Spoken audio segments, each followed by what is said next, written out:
Jim, tell me a little bit about what it was that motivated you to start the Untamed Entrepreneur. My name is Jim Hughes, and if you are listening to this for the first time, or is this the first newsletter you've ever read, then you may not know much about me. For people who've been bored to tears by my Untamed updates on a weekly basis for a number of years, I mean, let's face it, most people on the mailing list are friends or family anyway, so most people know exactly who I am. But no, the Untamed brand has been going for 3 years, and myself and my lovely wife, wonderful wife, Kim, have been living nomadically whilst building the business. Kim's running her own business, I'm doing mine. Lived around the world in amazing countries and trying to help spread the word, spread the concept of living much closer to your true self, discovering who you truly are, living those values, living those needs, living a fulfilled life, living a more fun life in work and in play. So that's what the concept of the whole brand is about. That's what the coaching does, because that's the majority of the way I deliver the services is through coaching, one-on-one group, and the events, as you mentioned.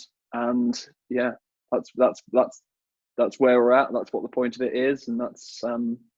Tell me a little bit about the backstory that got you into it. I think that's brilliant. You know, that's a good cap over what it is you're doing now. But what was it that led you to get into doing the Untamed? Well, we are going to try and keep this short because that is a long story, and I do love to gob off, as you know. So I was running a engineering business. I ended up running an engineering business after many years sort of climbing the ranks, and it was really exciting, like massive learning curve, new industry, all these new things I'd never had. It was my first proper job ever, and didn't have a clue what I was doing. So I was consumed by the excitement of all. And then eventually, as the learning curve started to slow down, the excitement wore off, the cracks started to appear. The cracks being, I really don't love the industry I'm working in. I really don't love the product or the service. It was engineering, which is not my thing. And I was going to an office every day, which is not me. And I was, holy shit, right, something's got to change. And I started sleeping in longer. I started getting to the office later, started leaving earlier. And then I was like, no, life's too short for this. There's too many people out there who do this on a daily basis. So I have to discover who I truly am, and I have to discover what life and work I truly want to do that's in line with me, that's going to keep me entertained, keep me excited, keep me fulfilled, and keep me adding more value than I was. The idea of the events came. So one of my big breakthroughs was when I was actually in Bali training to be a consultant for the Talent Dynamics test, because I saw this test, I did it, it was a game changer for me. I was like, wow, we've got to learn more about this, and I want to share this with other people. So I was in Bali training for that, this business accelerator, and I was there with the founder of the company, Roger Hamilton, and I was having a session or Q&A session with him. It was me asking him questions, just to clarify, that's the way around it was.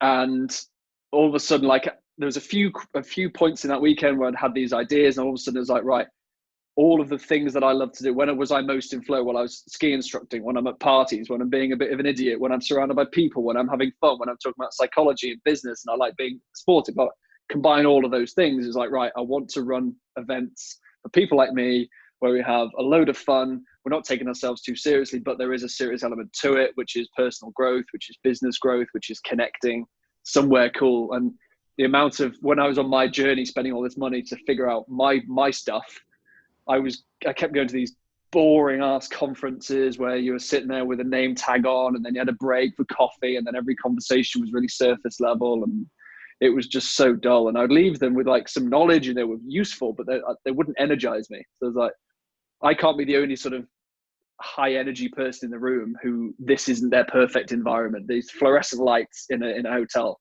like, there has to be a better way of doing it than this. So that's when I started digging in. That's when the event concept came out. Because life's too short for conference rooms and crap coffee. Indeed.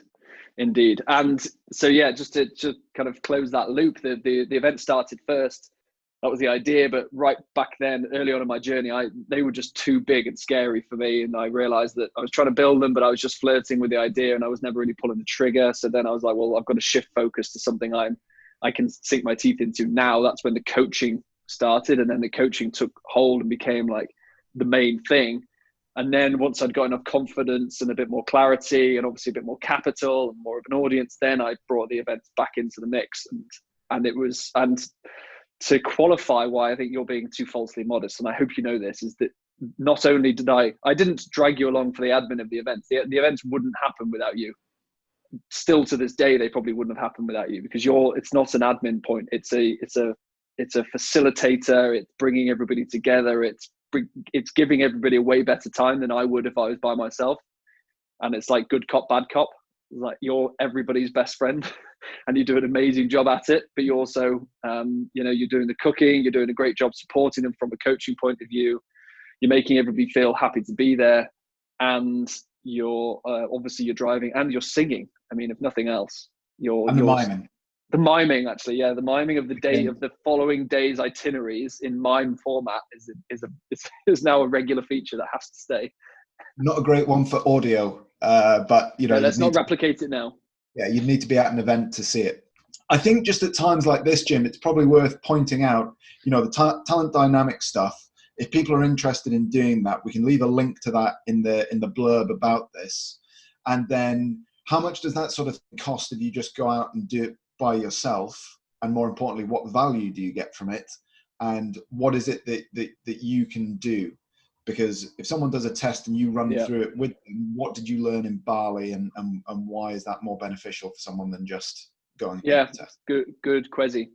So the test itself, anyone can do it through Google. It's $97 US. I'm not sure the exact URL, but like talent dynamics test, something like that. And the test itself is really valuable.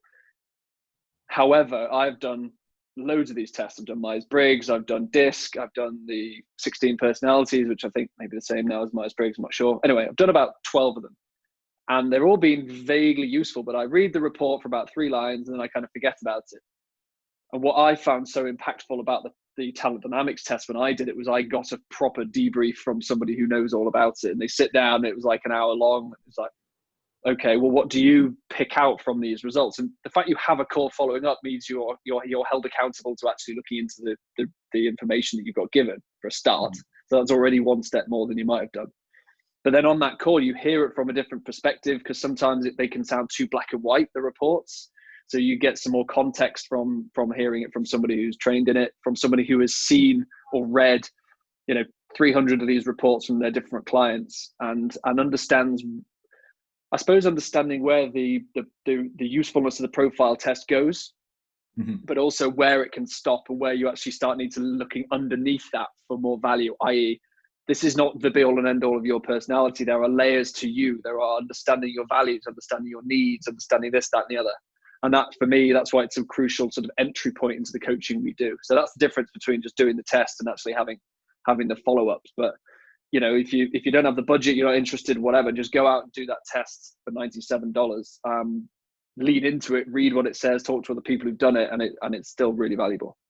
And that's it. Everything's going to have different value for different people, isn't it? I, like you, am not one for reading. I love a discussion. I love kinesthetic learning. And so for me, it was hugely valuable. But I think even if you're a reader, the ability to then just bounce what you found out, and even just the confirmation of, yeah, you're absolutely spot on, brilliant.